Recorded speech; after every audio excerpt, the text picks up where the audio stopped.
नमस्कार दर्शक बंधु के न्यूज आज स्वतंत्र कार्यक्रम को स्वागत करुँ संतोष। ओडिया आम भाषा एवं परिचय से ओडिया भाषा को बंचाई रखापी राज्य सरकार पक्षर विभिन्न पदक्षेप मान ग्रहण कर उत्कल गौरव मधुसूदन दास जन्म तिथि को स्वाभिमान दिवस रूप पालन कर आम ओडिया भाषार मर्यादा अधिक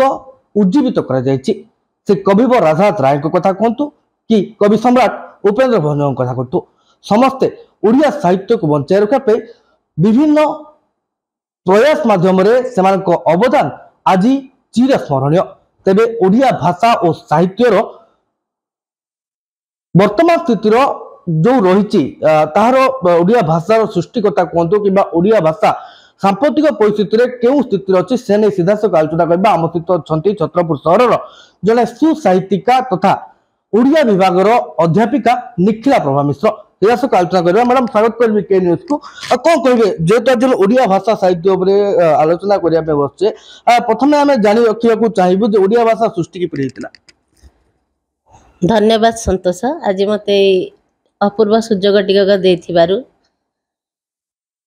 एक्चुअली भाषार सृष्टि कोठु हेछि सेटा केवल सृष्टि नियंताकर समस्त सृष्टि परिचालनार रहस्य। तेणु सत कहबाक गले मनीष जेतेबेले प्रकृति कोଳରେ बढ़िला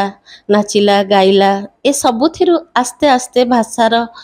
परिप्रकाश हैला मनीषर मनर भाव को से एक स्वतंत्र अर्थ माध्यम परिप्रकाश कला। जदि आमे तार व्याकरणगत दिग को जिबा तेणु आमे जदि देखिबा समग्र विश्वर प्राचीनतम भाषा हेउची संस्कृत भाषा जहाँ को सबु भाषार जननी बोली कहा जायछि बा समस्त भाषार जननी होची संस्कृत भाषा वेद भाषा। कालक्रमे जेतेबेले मानव सभ्यतार प्रसार हैला नदी उपत्यका गुड़िकरे मानव सभ्यतार क्रम विकास हैला तापरे भौगोलिक अवस्थिति विभिन्न पारिपार्श्विक प्रभाव को नहीं भाषा तार एक कलेबर रूप धारण कला।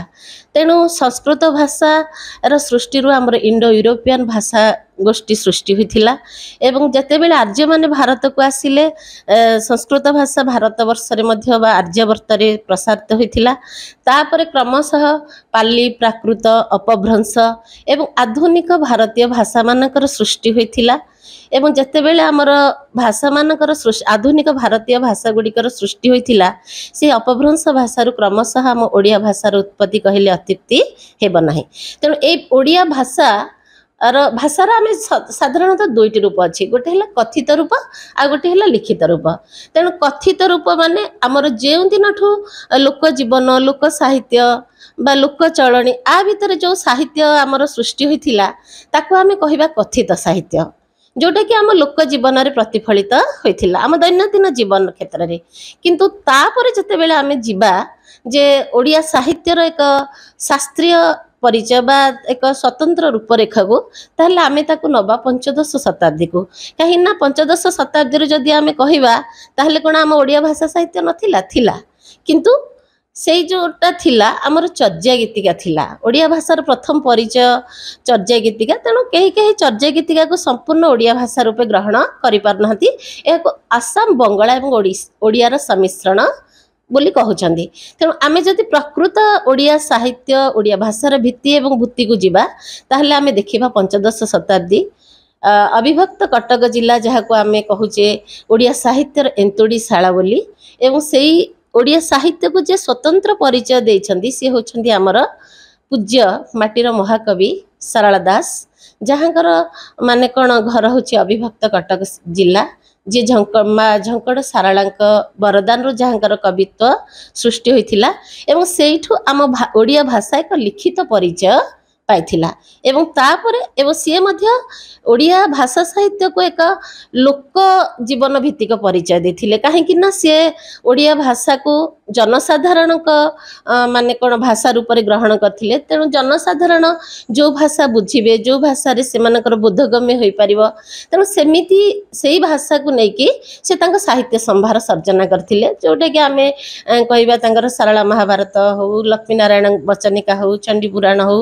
जहाँ भी से रचना करचंदी ए सब किछि ओडिया और अपभ्रंश भाषार सम्मिश्रण रे रचित होइछि। ठीक सेमते हम जदि कहबा ओडिया साहित्यर विभिन्न दिग को जदि हम देखिबा ताहले आमे कहि परिबा जे जो गीत गोविंद कथा रही जो वैदेश विलास कथा रही जो कवि लेखक मानक द्वारा लेखा जायछि जो आज जहा कि सारा विश्व रे विदित होई पाछे ताहा ओडिया साहित्य को रुधिमंत करि पाछे कि हाँ निश्चित भाव में एथिरे किछि द्विधा नहीं कहीं मु तुमको गोटे कथा कहबी ओडिया साहित्य हूँ एक प्रवहमान धारा गोटे स्रोतस्विनी जोटा कि समाज को जदि आम गोटे पहाड़ कहवा जो थ्रु एक नदी बा तटिनी भली माने साहित्यर क्रम विकास होती देखा आम परंपरा परिस्थिति परिवर्तन प्रगति एवं प्रतिवादर स्वर नहीं साहित्य अंतहीन भाव में आगे आसी तेणु जो समय समाज जहाँ मुझे तुमको टिके तले कहूली जितेबले लोकों गोटे धर्मीय सेतेबेले आम जीवन पूरा धर्म केन्द्रिक थिला ओडिया भाषा ओडियार जीवन चेतना गोटे कृषि भित्तिक जीवन थिला तेणु लोक मैंने खाऊले पीउथिले संध्या हेले किछि से माने धर्म भित्तिक आलोचना ब्रती होथिले तेणु सेथिपई सेई मानक एटा थिला जयदेव गीत गोविंद ता पूर्व रचना करथिले किंतु गीत गोविंद संस्कृत रचना करथिले मु तुमको टिके तले कहिदिली संस्कृत होछि हमर शिष्ट समाजर भाषा बा भद्र समाजर जोटा मुष्टिमेय लोकंक भितरे सीमित तेणु जनजीवन भितर गोटे साहित्य को आमे जदि माने कोन ना प्रसारित करबा बा सेमानक भितर गोटे धर्मीय चेतना मनोरंजन करबा बा सेमानक जीवन को प्रभावित करबा ताहले सेथिबे सेई मानक भाषा रे एक बोधगम्य साहित्य रचना करथिले कवि सारला दास जहाँ आम माटीर महाकवि बोली कहूचे तापर आमर आरंभ होइछि 16 शताब्दी रे चैतन्य आस्थिले ओडिसा को सेतेबेले ओडिया माने जीवन रे गोटे वैष्णवीय चेतनार आदृत होइथिला एवं प्रभाव प्रसार होइथिला तेणु से समय जगन्नाथ संस्कृति एवं जगन्नाथ चेतना उपर आमर पंचसखा युग पूरा दंडायमान होइथिला जोठी कि जगन्नाथ दासकर भागवत आज भी मध्य संध्या नई आसिले बा कौनसी पिलार षोडश उपचार हेले बा कौनसी सांस्कृतिक कार्यक्रम धर्म भित्तिक हेले आमे भागवत को पर्यायभुक्त करछे एवं से समय से जीवन दरकार थिला जीवन को नेकी साहित्य समाज को नेकी साहित्य साहित्य जीवन साहित्य समाज एमाने सब अंगांगी भाव में जड़ित तेणु जीवन ठू आमे पृथक करि परिबानी साहित्य को तापर आसिला हमर रीति युग जेतेबेले भद्रमंडली माने कहिले जे ओडिया भाषार किछि रूपरेख नाही ओडिया साहित्यर किछि वैभव नाही ओडिया साहित्यर किछि प्राचुर्य नाही सेतेबेले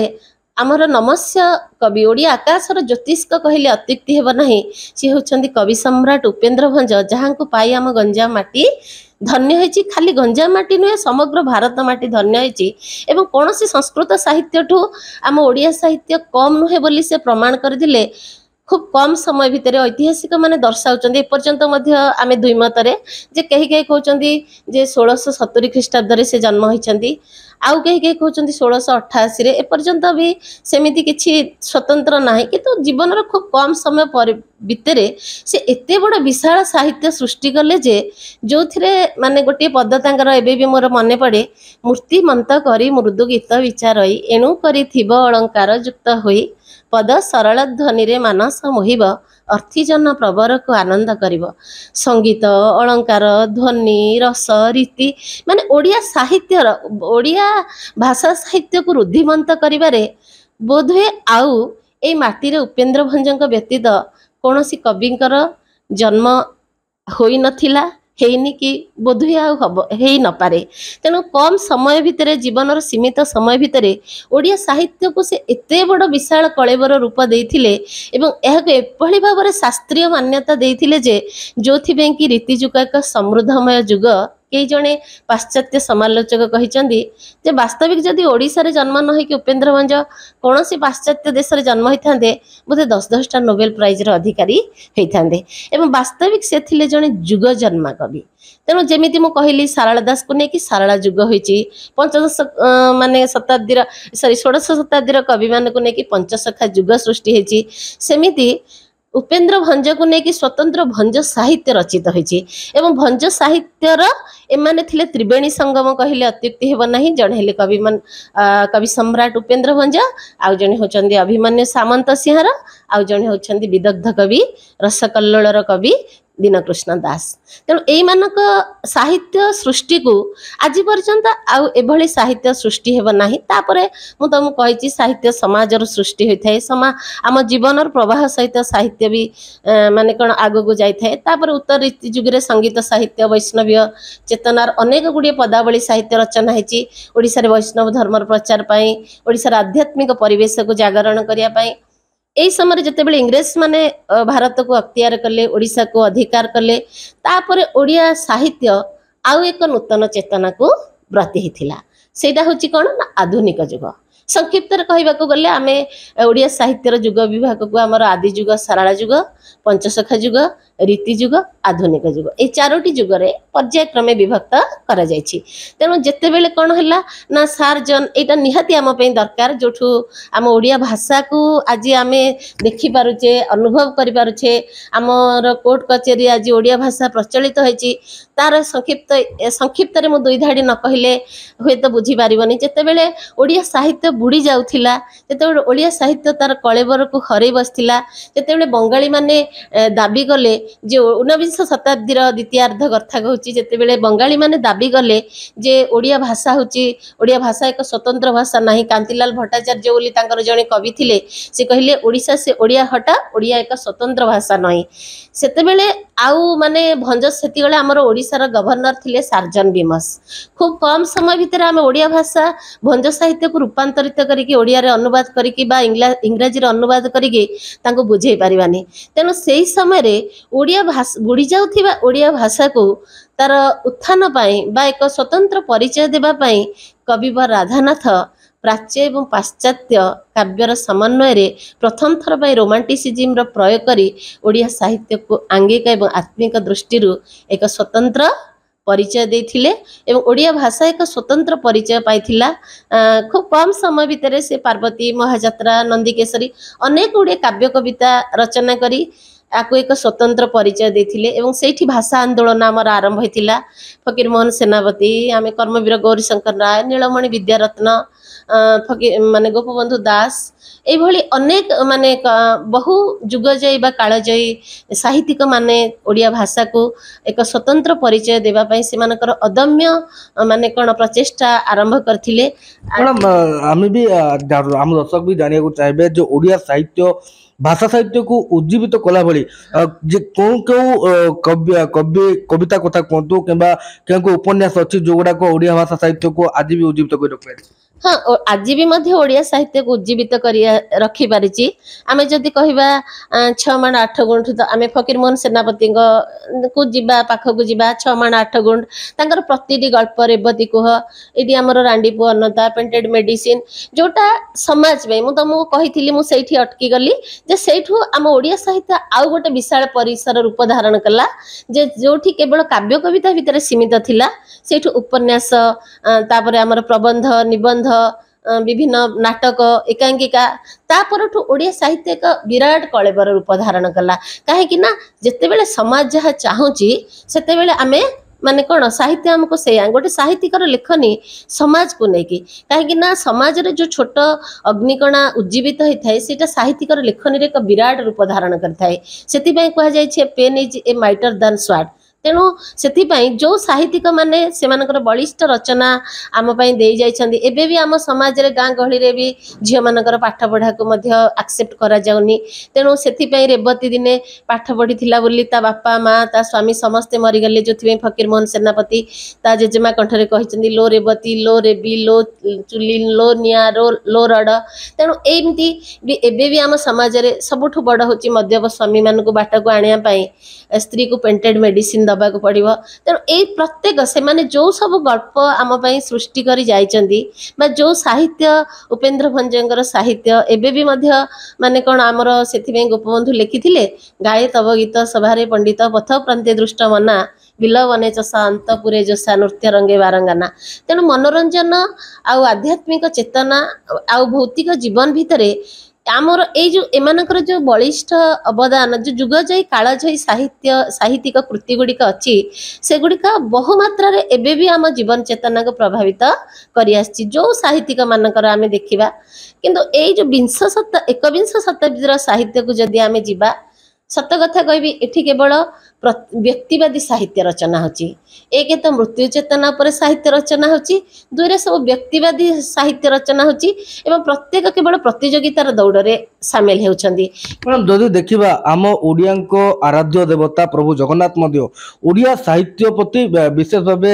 ଆକର୍ଷିତ ରହିଛନ୍ତି, ଯାହାକି ଆମେ ଦେଖୁଛେ ଯେଉଁ ଗୀତ ଗୋବିନ୍ଦ ରହିଛି, ଗୀତ ଗୋବିନ୍ଦ ଗାନ ହେଲେ ହିଁ ଜଗନ୍ନାଥଙ୍କର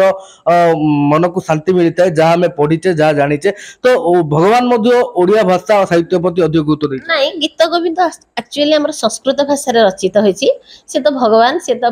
ମାନେ କ'ଣ ଦାରୁଭୂତ ମୁରାରୀ, ସେ ତ ତାଙ୍କରି ଭାଷା ହିଁ ସଂସ୍କୃତ ଭାଷା। ଗୀତ ଗୋବିନ୍ଦ ଯଦିଓ ଆମର ମାନେ ତାଙ୍କୁ ଖୁସି ଦେଇପାରିଛି, କିନ୍ତୁ ସିଏ ଦାସିଆ ବାଉରୀର ନଡ଼ିଆଟେ ବି ତାଙ୍କ ହାତରୁ ନେଇଛନ୍ତି। ଭକ୍ତ ସାଲବେଗର ଓଡ଼ିଆ ଗୀତ ଶୁଣିକି ବି ତାଙ୍କର ମାନେ କ'ଣ ନା ସେ ତାଙ୍କର ଡାକ ଶୁଣିଛନ୍ତି। ତେଣୁ ସେ ଓଡ଼ିଆ ଭାଷାରେ ବି ସେ ବିମୁଗ୍ଧ ହୋଇଛନ୍ତି। ତାର ଅନେକ ଗୁଡ଼ିଏ ଉଦାହରଣ ଯଦି ଆମେ ଓଡ଼ିଆ ଲୋକ ସାହିତ୍ୟକୁ ବ୍ୟାଖ୍ୟା କରିବା ବା ଆମ ଲୋକ ଜୀବନକୁ ଜଗନ୍ନାଥ ଦାସଙ୍କ ଭାଗବତକୁ ଯଦି ଆମେ ବ୍ୟାଖ୍ୟା କରିବା, ତାହେଲେ ଆମେ ଅନେକ ଗୁଡ଼ିଏ ତାର ଉଦାହରଣ ପାଇପାରିବା ଯେ ଆମ ଜଗନ୍ନାଥ ବି ଓଡ଼ିଆ ଭାଷା ପ୍ରତି ଆକର୍ଷିତ ହେଇପାରିଛନ୍ତି ଏବଂ ଓଡ଼ିଶା କୋଟି କୋଟି ଓଡ଼ିଆଙ୍କର ଡାକ ତାଙ୍କ କଣ୍ଠସ୍ୱରରୁ ଝରି ଆସୁଥିବା ମାନେ କ'ଣ ସ୍ୱର, ସଙ୍ଗୀତ, ଶବ୍ଦ, ଏହା ବି ତାଙ୍କ ମନକୁ ଛୁଇଁ ପାରିଛି ଏବଂ ଯୁଗେ ଯୁଗେ ମାନେ ଏଠି ଭାଷା ଆଉ ଶବ୍ଦର କିଛି ନାହିଁ, ଏଠି କେବଳ ଭାବର। ତେଣୁ ଭାବ ହିଁ ଭାଷାର ମାଧ୍ୟମ। ତେଣୁ ସେ ଓଡ଼ିଆ ହଉ ବା ସଂସ୍କୃତ ହଉ, ତେଣୁ ଆମର ଓଡ଼ିଆ ମାନେ ସିଏ ହେଉଛନ୍ତି ଆମର ପିତା। ତେଣୁ ଗୋଟେ ପିତା ତା ପିଲାର ଯୋଉ ଭାଷା ଆସୁଛି ସେ ସେଇ ଭାଷାରେ ତାଙ୍କ ଡାକ ଶୁଣିବ। ତେଣୁ ନହେଲେ ଜଗନ୍ନାଥ ଦାସ ଏତେ ବଡ଼ ଭାଗବତ, ବହୁତ ପାଣ୍ଡିତ୍ୟ ଥିଲା ଜଗନ୍ନାଥ ଦାସଙ୍କର, ସେ ଏତେ ବଡ଼ ଭାଗବତ ରଚନା କରିନଥାନ୍ତେ, ବଳରାମ ଦାସ ଜଗମୋହନ ରାମାୟଣ ରଚନା କରିନଥାନ୍ତେ ବା ଏଡ଼େ ବଡ଼ ମାନେ କ'ଣ ରସକଲ୍ଲୋଳ ରଚନା କରିକି ମାନେ କ'ଣ ଦୀନକୃଷ୍ଣ ଦାସ ଏତେ ବଡ଼ କାଳଜୟୀ ଗୋଟେ ସାହିତ୍ୟ ଛାଡ଼ି ନଥାନ୍ତେ। ତେଣୁ ଏବେ ବି ମଧ୍ୟ ଭକ୍ତ ତାଙ୍କୁ ଓଡ଼ିଆ ଭଜନରେ, ଓଡ଼ିଆ ସ୍ୱରରେ ବା ଓଡ଼ିଆ ସାହିତ୍ୟର ଯେଉଁ ସବୁ ଚମ୍ପୁ, ଛାଦ, କବି ସୂର୍ଯ୍ୟ ବଳଦେବ ରଥଙ୍କୁ ଆମେ ଯଦି ଦେଖିବା, ସିଏ ବି ଆମ ଗଞ୍ଜାମର। ତେଣୁ ସିଏ ତାଙ୍କର ଯଦି ସାହିତ୍ୟକୁ ଆମେ ଆଲୋଚନା କରିବା, ଚମ୍ପୁ, ଛାନ୍ଦ ଏବେ ବି ମଧ୍ୟ ଶ୍ରୀମନ୍ଦିରରେ ବୋଲା ଯାଉଛି। ତେଣୁ ସେ ସବୁ କିଛି ଯେତେ ଆମର ସାହିତ୍ୟ ଅଛି ବା କୃତି ଅଛି ଯେଉଁଟାକି ଆମର ବୈଷ୍ଣବୀୟ ଚେତନା ଉପରେ ଆଧାରିତ, ସେ ସବୁ କିଛି ଜଗନ୍ନାଥଙ୍କର ପ୍ରିୟ ଏବଂ ପ୍ରତ୍ୟେକ ମାନେ ଆମର ଯେଉଁ ସବୁ ଭଜନ ସମାରୋହ ହୋଇଥାଏ ବା ଯାହା ବି ହେଇଥାଏ, ଏସବୁକୁ ଏବେ ମଧ୍ୟ ମାନ୍ୟତା ଦିଆଯାଉଛି। ମ୍ୟାଡ଼ାମ୍ ବର୍ତ୍ତମାନ ସ୍ଥିତିରେ ସାମ୍ପ୍ରତିକ ପରିସ୍ଥିତିରେ ଓଡ଼ିଆ ଭାଷା ସ୍ଥିତି କ'ଣ ରହିଛି? ଯଦିଓ ନିଜ ପିଲାମାନଙ୍କୁ ଆଜିକା ଦିନରେ ବାପା ମା ମାନେ ଇଂଲିଶ ମିଡ଼ିୟମ ସ୍କୁଲରେ ପାଠ ପଢ଼ିବା ପାଇଁ ଅଧିକ ଇଚ୍ଛା ପ୍ରକାଶ କରୁଛନ୍ତି, ତଥାପି ଯଦି ଆମେ ଦେଖିବା ଇଂରାଜୀ ମିଡ଼ିୟମ ପାଠ୍ୟକ୍ରମରେ ମଧ୍ୟ ଓଡ଼ିଆର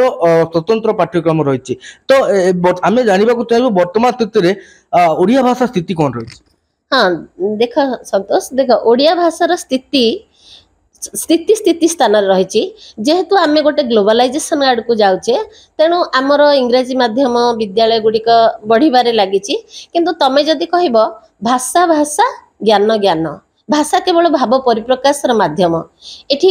ପିଲା ଯଦି ଜ୍ଞାନୀ ଅଛି, ତା ପାଇଁ କୌଣସି ଭାଷାର ଅବଷ୍ଟାକଲ ନାହିଁ ବା ମାନେ କ'ଣ ପ୍ରତିବନ୍ଧକ ନାହିଁ। ତେଣୁ ତା ଭିତରେ ଯଦି ଜ୍ଞାନ ଅଛି, ଆଗ ଯେଉଁମାନେ IAS ହେଉଥିଲେ, IPS ହେଉଥିଲେ ବା ଭାରତର ବଡ଼ ବଡ଼ ପ୍ରଶାସନିକ ସେବାରେ ନିଯୁକ୍ତି ହେଉଥିଲେ, ସେମାନେ ତାଙ୍କର ମାତୃଭାଷାକୁ ହିଁ ପାଠ କରି ହେଉଥିଲେ। ତେଣୁ ଯଦି ତମର ମାତୃଭାଷାରେ ଗଭୀରତା, ସେଥିପାଇଁ ବୋଧେ କଥାରେ ଅଛି ଉଚ୍ଚ ହେବା ପାଇଁ କର ଯେବେ ଆଶା, ଉଚ୍ଚ କର ଆଗେ ନିଜ ମାତୃଭାଷା। ତେଣୁ ଯଦି ଗୋଟେ ଛୋଟ ପିଲାଟେ ତାର ଭାବନା, ତାର ଭାବକୁ କେବଳ ଭାଷା ମାଧ୍ୟମରେ ବ୍ୟକ୍ତ କରିପାରେ। ଆଜି ତମେ ଦେଖ ଚାଇନା କୁହ ବା ତାଙ୍କର ଯେକୌଣସି ଆମେ ୱେଷ୍ଟର୍ଣ୍ଣ କଣ୍ଟ୍ରି ବା ଇଷ୍ଟର୍ଣ୍ଣ କଣ୍ଟ୍ରି କଥା କହିବା, ସେମାନେ ତାଙ୍କ ଭାଷାକୁ ଗୁରୁତ୍ୱ ଦେଇଛନ୍ତି। ତେଣୁ ସେମାନେ ଆଜି ଗୋଟେ ସଭ୍ୟତାକୁ ଯେତେ ଉପରକୁ ଉଠିବାକୁ ପଡ଼ିବ, ସେତେ ଉପରକୁ ତାର ଭାଷା ତାକୁ ଉଠେଇବାକୁ ପଡ଼ିବ। ତେଣୁ ଯେଉଁ ମାନେ ସାହିତ୍ୟର ବା ଯେଉଁ ସଭ୍ୟତାର, ଯେଉଁ ଦେଶର ଭାଷା ଯେତେ ଆଗରେ ଅଛି, ସେ ଦେଶ ସେତିକି ଅଗ୍ରଗତି କରିପାରିବ ବା ଉନ୍ନତି କରିପାରିବ। ସେଥିପାଇଁ ଆମେରିକାର ନିୟମ ହେଇଛି ଯେ ଇଂରାଜୀ ଭାଷାକୁ ରାଷ୍ଟ୍ରଭାଷା ଭାବରେ ଗ୍ରହଣ ନ କରିବ, ସିଏ ଆମେରିକାର ସ୍ୱତନ୍ତ୍ର ମାନେ କ'ଣ ନାଗରିକ ହେଇପାରିବ ନାହିଁ। ତେଣୁ ଆମେ ଯାହା ବି ପଢ଼ିବା, ଆମେ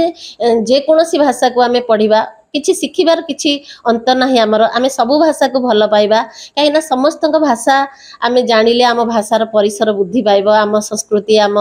ସାହିତ୍ୟ ବି ଆହୁରି ଉଜ୍ଜୀବିତ ହେବ, ଆହୁରି ଆଗକୁ ଯିବ। କିନ୍ତୁ ଆମ ଭିତରେ ଯେଉଁ ମାନେ ଗୋଟେ ମାନସିକତା ଅଛି, ସଂକୀର୍ଣ୍ଣ ମାନସିକତା ଅଛି ଯେ ନାଇଁ ଓଡ଼ିଆ ମାଧ୍ୟମ ବିଦ୍ୟାଳୟରେ ପାଠ ପଢ଼ିଲେ ଗୋଟେ ପିଲାର ଭବିଷ୍ୟତ ନାହିଁ, କିନ୍ତୁ ଇଂରାଜୀ ମାଧ୍ୟମ ବିଦ୍ୟାଳୟରେ ଗୋଟେ ପିଲାର ଭବିଷ୍ୟତ ଅଛି। କିନ୍ତୁ ମୁଁ ସେଥିରେ ଏକମତ ନୁହେଁ। गोटे पिला जोठी भी पढ़ुची पढ़ु जदि तार ठीक भाव में भित्तिप्रस्तर निर्मित हो सारी जदि ता भितर ज्ञान अच्छी एवं ताको जदि पारिपार्श्विक परिवेश ताको ठीक भाव में माने कौन जोगई पारी सब प्रकार तार सुविधा सुजोग ताहले एथिरे इंग्राजी एवं ओडियार कौन कथा नहीं जेपरी भाव में हेले भी आग को जापर ये आम ओडिया भाषा को बंचाई रखा सरकार पक्ष विभिन्न पदक्षेप मान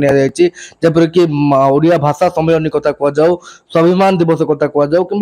कि तो सरकार नियम कर प्रत्येक कार्यालय को ओडिया नामफलक रखा द्वारा स्पष्ट होची ओडिया भाषा साहित्य प्रति समस्त गोटे आंतरिकता रही। हाँ ओडिया भाषा साहित्य प्रति सरकार जो पदक्षेप नेउचंदी जेतेबेले व्यक्ति को लेकिन समाज व्यक्ति को लेकिन सरकार जेतेबेले आम समस्त व्यक्ति चेतना को एटा आंदोलित करिबो जेतेबेले समग्र ओडिया भितरे ओडिया प्राण कहबो जे मु जने ओडिया मोर भाषा ओडिया मोर जीवन ओडिया मोर प्राण ओडिया एवं मोर चालीचलनी ओडिया चाहाणी चलनी चमक प्रत्येक क्षेत्र जेतेबेले हमर ओडियात्व प्रतिपादित हो पारिबो बोध्य सेतेबेले जायकि ओडिशा सरकारंकर ई भाषा उद्यम बा भाषा पे जो जो योजना बा कार्यक्रम होउची ताहले से बोधे सफल हो पारिबो मो मत ये थिला ओडिया भाषा को नहीं आमे गर्व करू कारण ओडिया आमर भाषा ओडिया भाषार प्रयोग करी ओडिया भाषा पई आमे निश्चित भावे गर्वित आउ ए भाषार प्रयोग करी आमे कथोपकथन मध्य होताउ आम भाषा आम पई सबुठ महान। छत्रपुर संतोष कुमार साहू के न्यूज।